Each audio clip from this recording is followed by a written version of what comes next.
Assalamualaikum warahmatullahi wabarakatuh. Perkenalkan nama saya Irfan Nursyati dengan NIM akhir 40085 dari kelas A.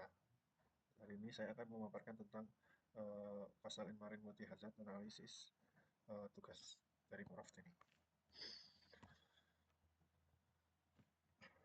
Pengertian CMMHA.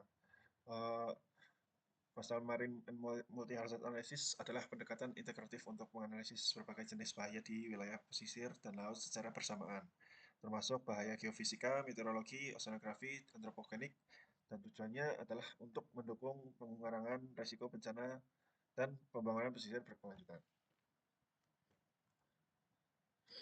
Nah, bencana adalah peristiwa atau rangkaian peristiwa yang mengancam dan mengganggu kehidupan dan penghidupan masyarakat yang disebabkan baik oleh faktor alam dan non alam maupun manusia sehingga mengakibatkan timbulnya korban jiwa manusia, kerusakan lingkungan, kerugian harta benda, dan dampak psikologis.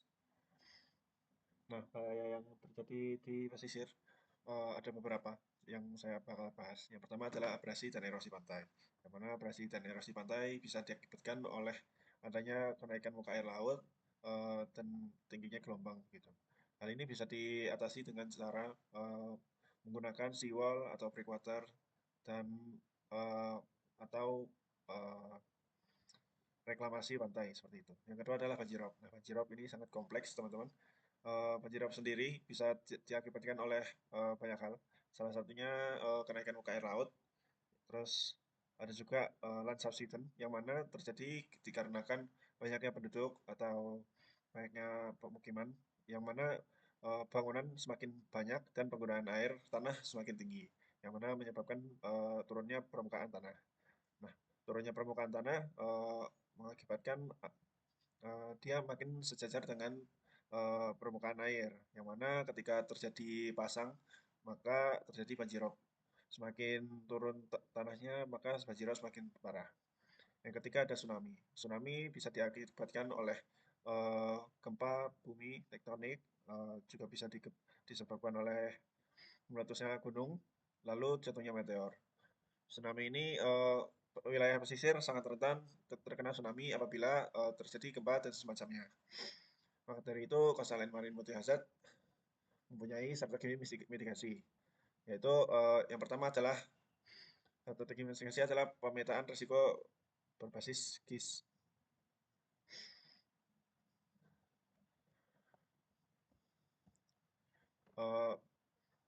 Menggunakan GIS dan data penginderaan jauh untuk memetakan daerah rawan tsunami, banjirop, dan abrasi, dan lainnya.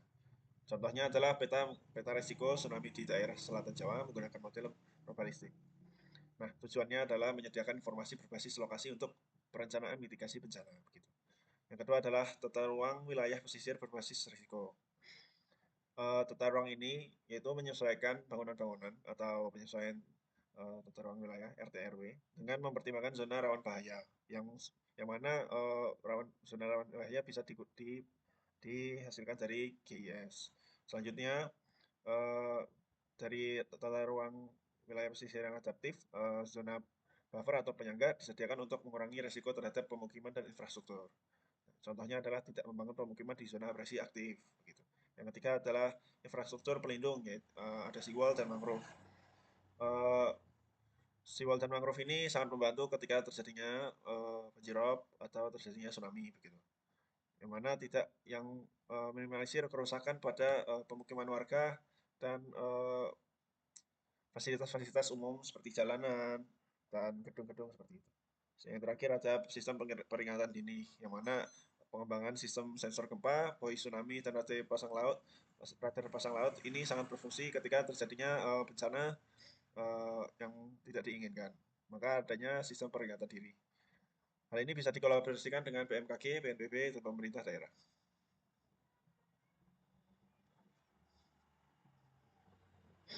Melalui pendekatan coastal and marine multi hazard, kita dapat memahami kompleksitas bahaya yang terjadi di wilayah pesisir dengan strategi mitigasi yang terintegrasi dan kolaboratif. Kita tidak hanya melindungi masyarakat, tapi juga menjaga keberlanjutan ekosistem laut yang menjadi penumpang kehidupan. Ke depan, adaptasi berbasis ilmu pengetahuan dan partisipasi publik menjadi kunci ketahanan pesisir di Indonesia. Terima kasih.